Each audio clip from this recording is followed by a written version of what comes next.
안녕하십니까. 조세 전문 변호사 고성치입니다. 종부세 이야기를 또 계속해 보겠습니다. 오늘의 주제는 1주택자 종부세 혜택 주려고 했던 것 진짜 맞아? 칸이 부족해서 진짜라는 말을 못 넣습니다. 진짜 맞느냐? 왜 그런 의문을 가지냐 하면은, 자, 1주택자를 이게 너무하지 않느냐. 1주택자가 무슨 투기한 것도 아니고, 다주택자가 투기했다고 적폐세력 몰아가지고 모든 기조가 다주택자 박멸작전, 막 적폐청산작전으로 이렇게 뭐든지 전략을 다 그렇게 짰는데, 그러면 왜 1주택자를 건드리냐? 라고 이제 볼멘 소리가 나오니까 표를 의식하기도 해야 되지만은, 그러면은 우리가 혜택 줄게, 공제 혜택을 넓혀줄게 하면서 이거를 9억을 11억으로 한 거예요. 그러니까 앞에서는 이렇게 미소를 지어준다 이겁니다. 빤 것. 우리가 이런 일을 해줬다 하면서 칭찬해 주라 라고 하는 거죠. 그런데요, 뒤에서는요, 이상한 일이 벌어져요. 1주택자, 그러면 이제 전부 다가 이렇게 공제를 한 그 금액에서, 그 다음에 공정가액 비율을 곱해가지고, 그 다음에 이게 나오는 과표에서 여기서 세율을 곱하잖아요. 그러니까 이 마지막 세율이 가장 중요해요. 마지막에 어떤 세율 퍼센트가 얼마만큼 되느냐, 그게 아주 중요합니다.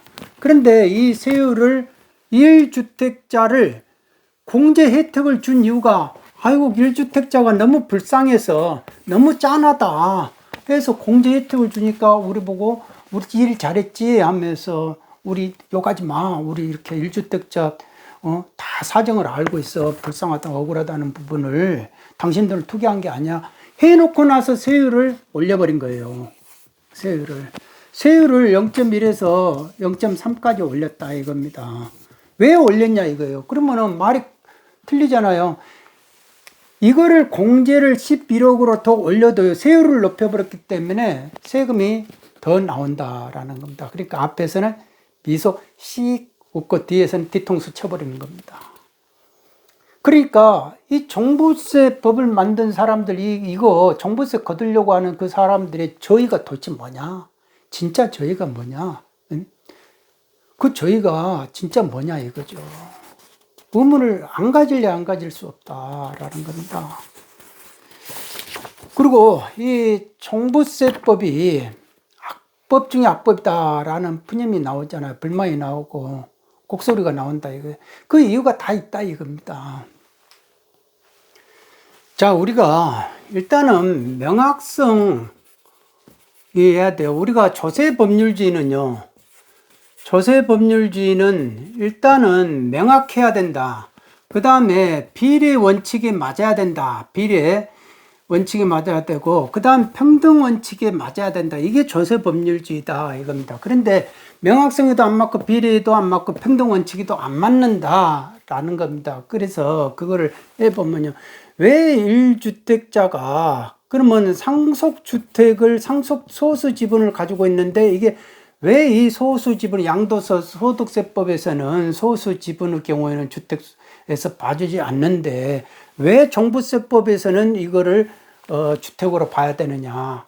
세법이 일관성이 없다. 전체적으로 뭐 세법마다 내가 이렇게 본다 그게 가능하냐 이거. 세법이라는 거 하나를 통일된 원칙 해석 명확하게 이렇게 해야 된다 이거요. 그러니까 애기를 쾅 때리면은 어디서 뭐가 튀어나오고, 내가 여기서 당구 큐대를 이쪽으로 돌리면 3쿠션이 어떻게 해가지고 맞아 떨어진다. 이게 다 나와야 된다 이거 세법에가.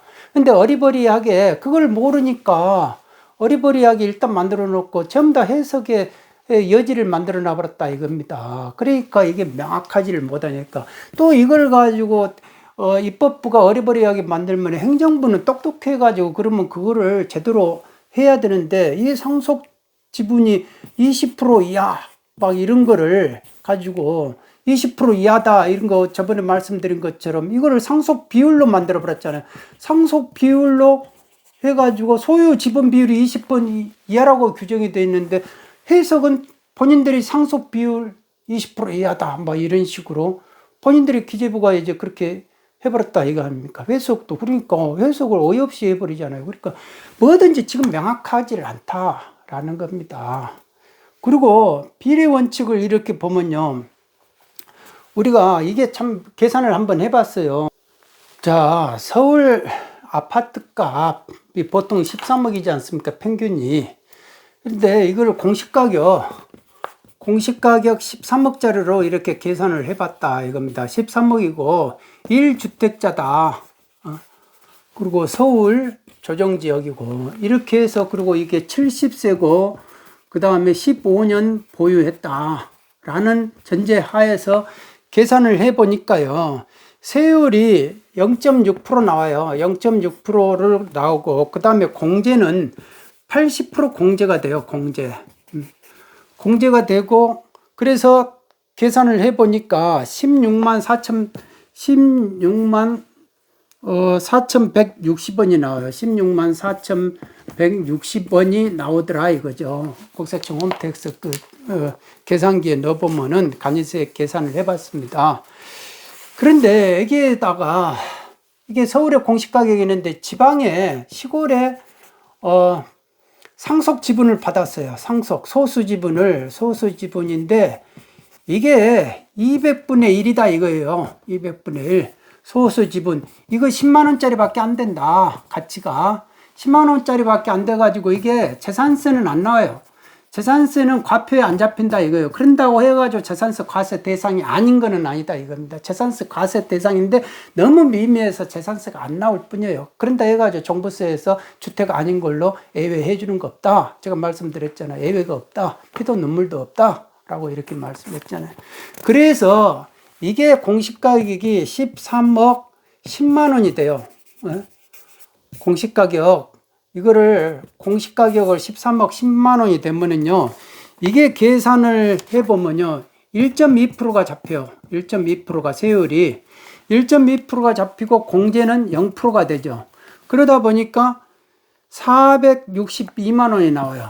462만 원이 나온다 이겁니다.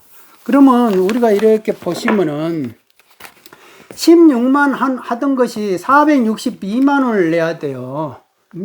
그러면 얼마만큼 내가 됩니까? 한 440만 원 정도를 더 내야 되잖아요. 플러스 440만 원을 더 내야 된다. 내가 상속 소수 지분 10만 원짜리 하나 가치가 있는 그 정도 지분 하나 가지고 있다고 해서 어떻게 해서 이렇게 440만 원이나 더 내느냐. 이게 그래서 비례 원칙에 맞지 않다라고 말씀드리는 겁니다. 이게 과연 주택으로 팔 수 있느냐? 뭐가 건물이든지 농막이든지 주택으로 볼 수 있는 건 다 주택 부수 토지만 해도 건물 없고 부수 토지다 해가지고 그것만 가지고도 이렇게 해버린다 이겁니다. 그래서 비례 원칙에 맞지 않다. 그리고 그 다음에는 이제 평등 원칙에 맞지 않다. 그것도 계산을 해봅니다. 자, 서울 강남에 공시가격이 50억짜리를 가지고 있어요. 마찬가지로 70세고요. 15년 보유를 했습니다. 그러면은 계산이 어떻게 되냐면요. 이 80%를 다 적용을 받아가지고 1.6%예요. 1.6%를 세율을 하고 그 다음에 80% 공제를 받고 나서 계산을 해보니까 1022만 원이 나와요. 1022만 원을 낸다라는 겁니다. 종부세만 1022만 원 낸다 이겁니다. 그런데 강북의 공시지가를 13억짜리 하나하고 그 다음에 13억짜리 이렇게 두 개를 가지고 있다 이거예요. 전체적으로 보면 26억이에요. 50억이 아닌 26억입니다. 마찬가지로 여기서 70세고 15년 보유를 했다라고 이렇게 계산을 전제를 해보죠.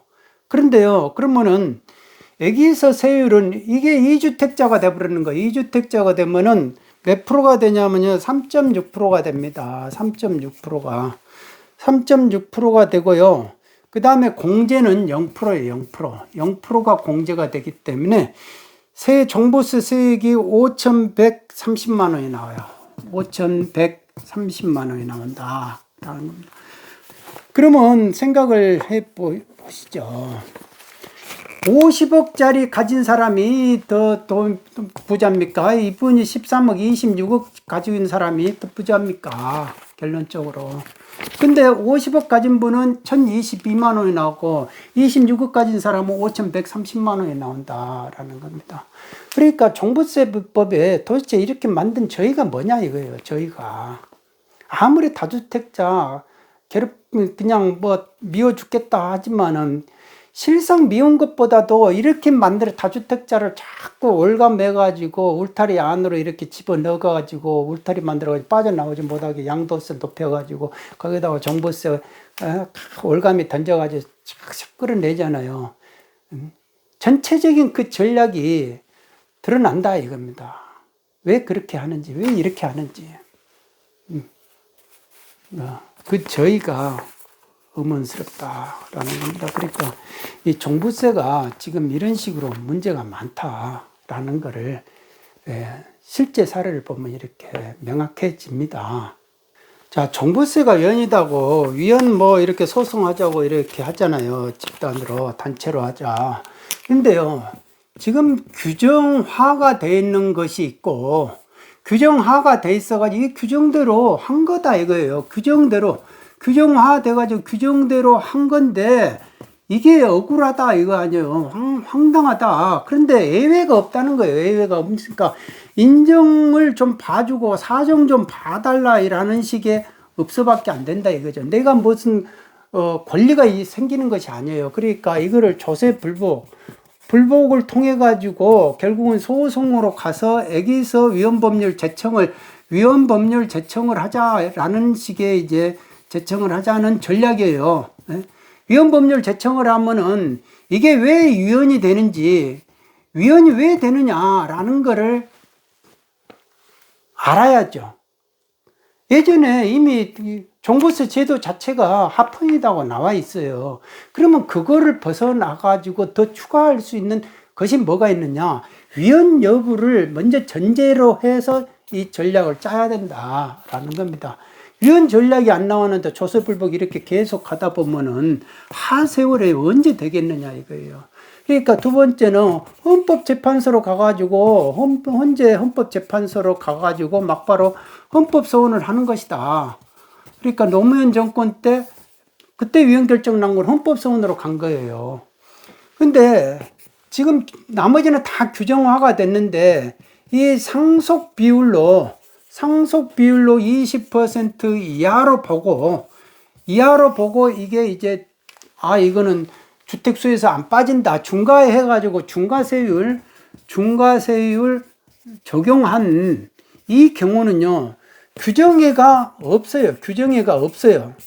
규정해가 없기 때문에 이거는 조세 불복을 통해 가지고 여기서 해결할 수 있다라는 겁니다. 충분히. 조세 불복을 통해 가지고. 그래서 이 부분은 제가 어제 저번에 말씀드렸던 바로 이렇게 상속주택 종부세 부분에 있어 문제점이 있는 이 사례들은 상속 지분을 가지고 상속 비율 20% 이하가 아니고 상속 비율로 해가지고 내가 중과세율 받아가지고 고집당한 분들은 이분들은 꼭 불복을 하셔야 된다라는 거, 불복을 하시는 게 좋다라는 걸 다시 한번 말씀드려 봅니다. 오늘은 여기까지 하겠습니다. 여러분 모두 건강하시기 바랍니다. 감사합니다.